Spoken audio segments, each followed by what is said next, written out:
Something extraordinary Guys, hi. is happening in South Africa, I just and depending on watched who a you press ask, briefing it is from either the a long Minister overdue of confrontation with a Police national and crisis other or the beginning of a government dangerous political representatives. escalation. A government press briefing And intended to calm tensions I has must say, I'm instead very ignited an disappointed. even I'm bigger very, very controversy. disappointed. At the center of the storm I is think our Jacinta government has a Ngobese-Zuma, serious, a serious prominent political communication figure who has problem. openly challenged the government's Maybe it's not a response to growing communication problem. concerns Maybe about it's just illegal immigration, border an control, and embedded, public safety. I don't But know what what shocked to call many it. I observers was don't know. not simply what she But said. It was what the her government of response South seemed to Africa suggest. While government officials literally just warned went on against violence, TV and expressed that they're intimidation, ready and for the lawlessness 30th, ahead of which is planned fine. demonstrations, And, Ngobese-Zuma you know, accused you authorities can of focusing their sense a bit of attention on threats here and ordinary South there. Africans It's instead of okay. addressing the issues that many But the one protesters thing I'm claim not are driving public understanding frustration. is why the The result government of is a South political Africa is clash not that has addressing the rapidly real become issue, one of the most which closely is watched illegal developments in the immigration country. and the crisis Before that we we continue, have make sure you like this video, of subscribe foreign to the nationals channel, who are even and in turn the on country notifications so buying you never miss documents, important developments as this story having continues to corrupt unfold. ways. Guys, hi. I just watched a press briefing from the Minister of Police and other government representatives. And I must say, I'm very disappointed. I'm very, very disappointed. I think our government has a serious, serious communication problem. Maybe it's not a communication problem. Maybe it's just an embedded, I don't know what to call it. I don't know. But the government of South Africa literally just went on TV and expressed that they're ready for the 30th, which is fine. And, you know, you can sense a bit of threats here and there. It's okay. But the one thing I'm not understanding is why the government of South Africa is not addressing the real issue, which is illegal immigration and the crisis that we have of foreign nationals who are even in the country buying documents, having corrupt ways of being on the system, and addressing the issue once and for all. Let's just address the issue for what it is. Don't talk about March and March. Don't talk about the 30th. Talk about the illegal immigration crisis that South Africa has. Talk to the illegal immigrants. And if you feel like threatening anyone, threaten the illegal immigrants who are in the country illegally. Threaten your own officials who are selling off documents. Threaten government officials who haven't been doing their job. Talk to the governments of other countries and threaten them if you feel like threatening someone. Why do you resort to threatening the citizens because they're responding to a crisis that you created? And worst part is you're acting like these citizens are crazy, when the same people who are in the country illegally are the same ones misbehaving and the same ones who've been throwing threats at South Africans, and you're pretending as if you didn't even see. They're the same people who are telling us they're armed and ready. They're the same ones who are instigating violence. But the only people you're directing the threats to is South Africans.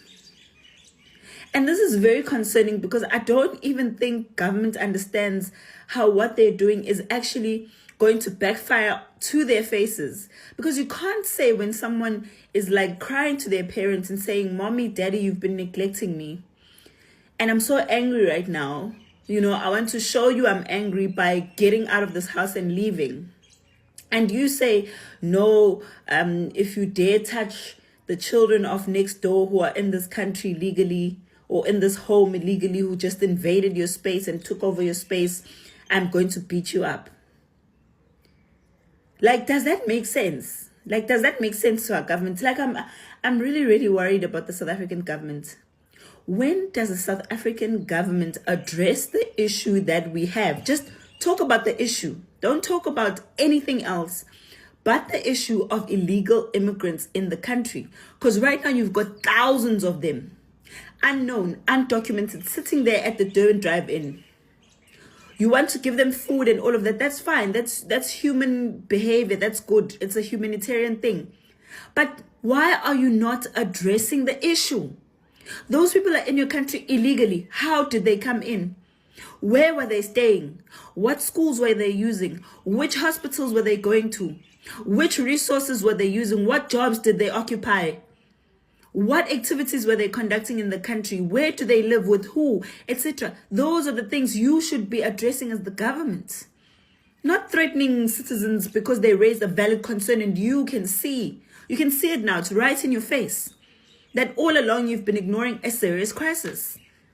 When does the South African government address the issue of illegal immigrants and some foreigners being in the country with fake documents or buying these documents or corruptly being in the country and doing wrong things in the country?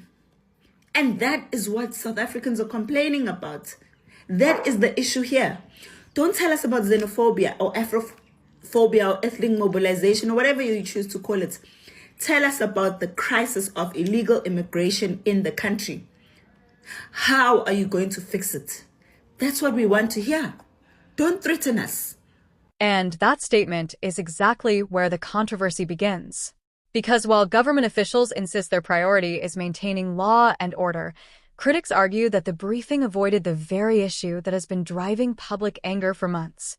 Almost immediately after the press conference, Jacinta Ngobese-Zuma fired back. Her response was direct.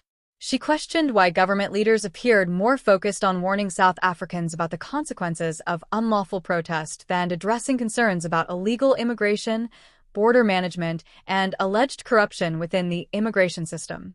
That response quickly transformed what might have been a routine security briefing into a much larger political battle.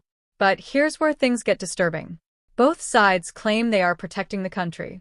Government officials argue that they have a constitutional duty to prevent violence and protect all people living within South Africa's borders. Meanwhile, critics argue that failing to address public concerns about immigration enforcement is precisely what is fueling frustration in communities across the country. So the question becomes, who is actually addressing the root of the problem? And, perhaps more importantly, why has this issue become so explosive? This is the part few people are talking about. The debate is no longer just about immigration. It is now about public trust. Trust in government. Trust in law enforcement. Trust in public institutions. When citizens begin to believe that their concerns are not being heard, political tensions can rise very quickly. And that appears to be exactly what South Africa is witnessing right now. Social media has become a battlefield of competing narratives. Some South Africans have praised Ngobese-Zuma for saying what they believe many politicians are afraid to say publicly. Others have accused her and similar activists of increasing tensions at a time when the country needs stability and calm. The result is a nation deeply divided on one of the most sensitive issues facing the country today. What happens next will be closely watched. Authorities have made it clear that peaceful protest is protected under the law, but any criminal activity will be dealt with accordingly. Political leaders will continue defending their positions. Activists will continue demanding answers. And ordinary South Africans will continue asking whether the country's leaders are truly addressing the concerns that matter most to them. One thing is certain. This controversy did not begin with a single press briefing, and it will not end with a single response. The questions raised here touch on immigration, governance, accountability, public safety, and the future direction of South Africa itself. Those questions are unlikely to disappear anytime soon. Now I want to hear from you. Do you believe the government is focusing on the right priorities? Or do you think Jacinta Ngobese-Zuma has raised concerns that deserve greater attention? Share your thoughts in the comments below. Because this debate is far from over, and the consequences could shape South Africa's political conversation for months to come.